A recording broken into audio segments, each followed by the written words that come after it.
英語聞き流し10分間、名作リスニング、英語テキストと MP3 ダウンロード、その他の物語は、ホームページよりご利用いただけます。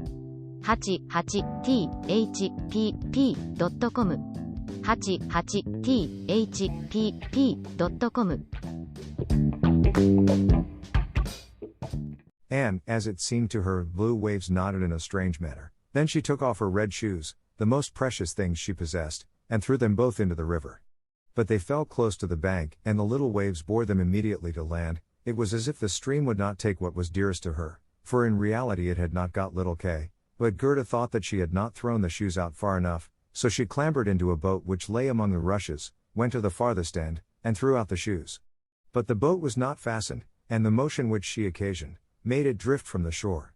She observed this, and hastened to get back, but before she could do so, the boat was more than a yard from the land, and was gliding quickly onward. Little Gerda was very frightened, and began to cry, but no one heard her except the sparrows, and they could not carry her to land, but they flew along the bank, and sang as if to comfort her, "Here we are. Here we are." The boat drifted with the stream. Little Gerda sat quite still without shoes, for they were swimming behind the boat, but she could not reach them, because the boat went much faster than they did.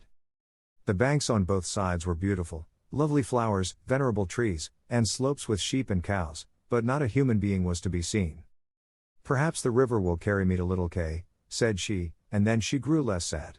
She rose, and looked for many hours at the beautiful green banks. Presently she sailed by a large cherry orchard, where was a little cottage with curious red and blue windows. It was thatched, and before it 2 wooden soldiers stood sentry, and presented arms when anyone went past. Gerda called to them, for she thought they were alive, but they, of course, did not answer. She came close to them, for the stream drifted the boat quite near the land. Gerda called still louder, and an old woman then came out of the cottage, leaning upon a crooked stick. She had a large broad-brimmed hat on, painted with the most splendid flowers. "Poor little child," said the old woman.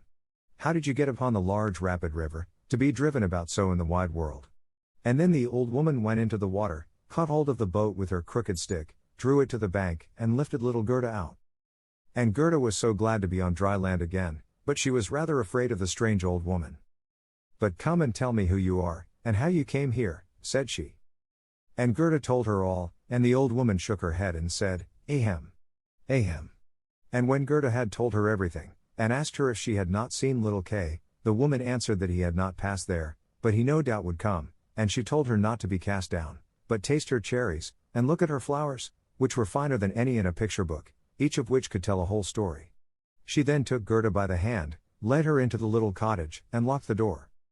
The windows were very high up, the glass was red, blue, and green, and the sunlight shone through quite wondrously in all sorts of colors. On the table stood the most exquisite cherries, and Gerda ate as many as she chose, for she had permission to do so.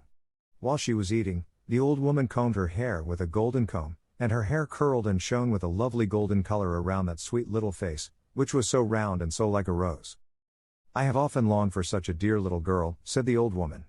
"Now you shall see how well we agree together." And while she combed little Gerda's hair, the child forgot her foster brother Kay more and more, for the old woman understood magic, but she was no evil being, she only practiced witchcraft a little for her own private amusement, and now she wanted very much to keep little Gerda.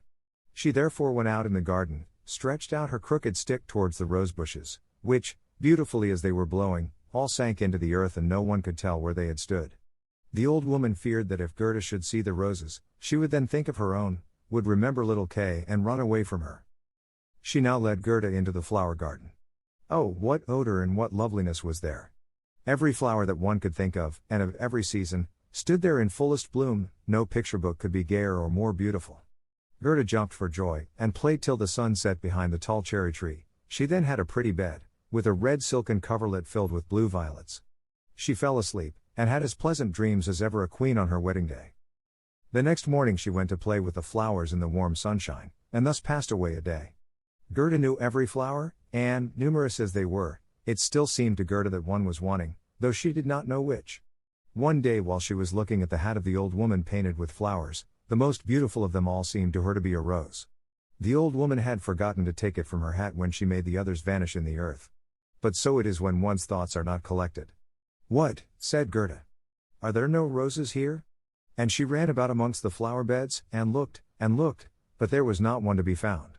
She then sat down and wept, but her hot tears fell just where a rosebush had sunk, and when her warm tears watered the ground, the tree shot up suddenly as fresh and blooming as when it had been swallowed up.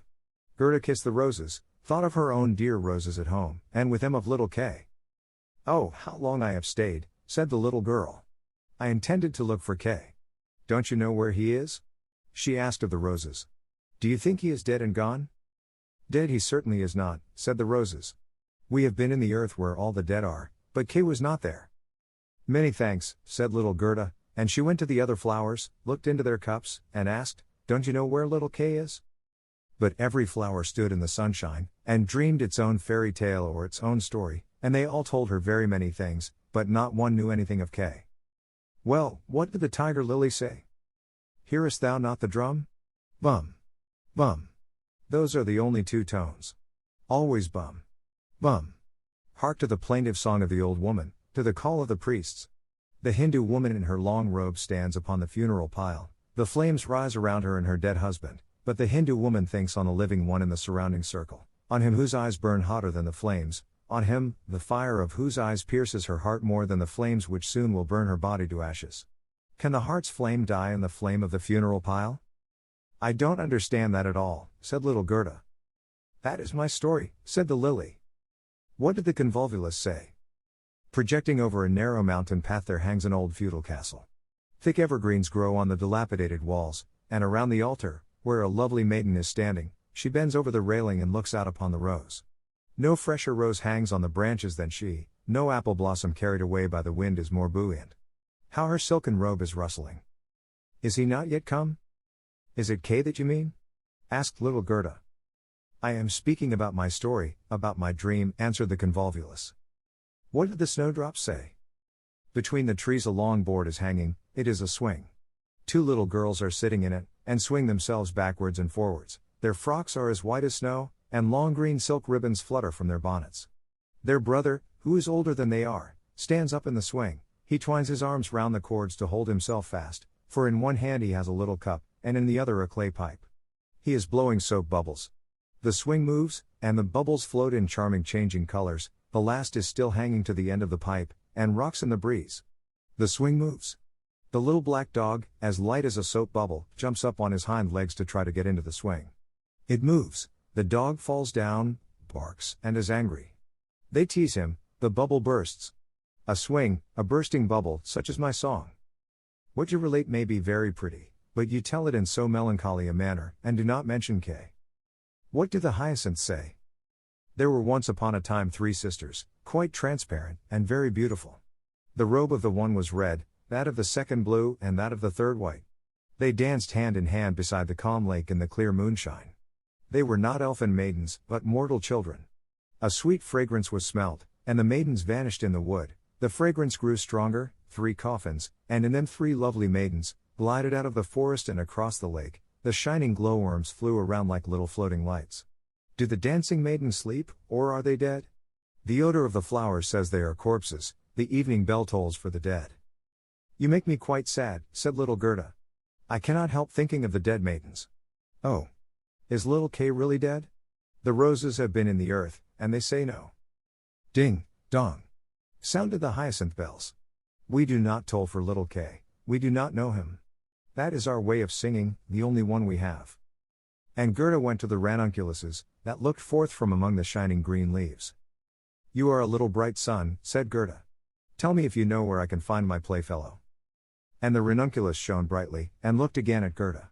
What song could the ranunculus sing? It was one that said nothing about Kay either. In a small court the bright sun was shining in the first days of spring. The beams glided down the white walls of a neighbor's house, and close by the fresh yellow flowers were growing, shining like gold in the warm sunrays. An old grandmother was sitting in the air, her granddaughter, the poor and lovely servant just come for a short visit. She knows her grandmother. There was gold, pure virgin gold in that blessed kiss. There, that is my little story, said the ranunculus. My poor old grandmother, sighed Gerda. Yes, she is longing for me, no doubt, she is sorrowing for me, as she did for little Kay. But I will soon come home, and then I will bring Kay with me. It is of no use asking the flowers, they only know their own old rhymes, and can tell me nothing. And she tucked up her frock, to enable her to run quicker, But the narcissus gave her a knock on the leg, just as she was going to jump over it. So she stood still, looked at the long yellow flower, and asked, "You perhaps know something?" And she bent down to the narcissus. And what did it say? "I can see myself, I can see myself. Oh, how odorous I am. Up in the little garret there stands, half-dressed, a little dancer. She stands now on one leg, now on both. She despises the whole world, yet she lives only in imagination. She pours water out of the teapot over a piece of stuff which she holds in her hand. It is the bodice. Cleanliness is a fine thing. The white dress is hanging on the hook, it was washed in the teapot, and dried on the roof. She puts it on, ties a saffron-colored kerchief round her neck, and then the gown looks whiter. I can see myself, I can see myself." "That's nothing to me," said little Gerda. "That does not concern me." And then off she ran to the further end of the garden. The gate was locked, but she shook the rusted bolt till it was loosened, and the gate opened, and little Gerda ran off barefooted into the wide world. She looked round her thrice, but no one followed her. At last she could run no longer, she sat down on a large stone, and when she looked about her, she saw that the summer had passed. It was late in the autumn, but that one could not remark in the beautiful garden, where there was always sunshine, and where there were flowers the whole year round. "Dear me, how long I have stayed," said Gerda. "Autumn is come. I must not rest any longer." And she got up to go further. Oh, how tender and wearied her little feet were. All around it looked so cold and raw, the long willow leaves were quite yellow, and the fog dripped from them like water, one leaf fell after the other, the sloes only stood full of fruit, which set one's teeth on edge. Oh, how dark and comfortless it was in the dreary world. 英語聞き流し10分間、名作リスニング、英語テキストと MP3 ダウンロード、その他の物語は、ホームページよりご利用いただけます。88thpp.com 88thpp.com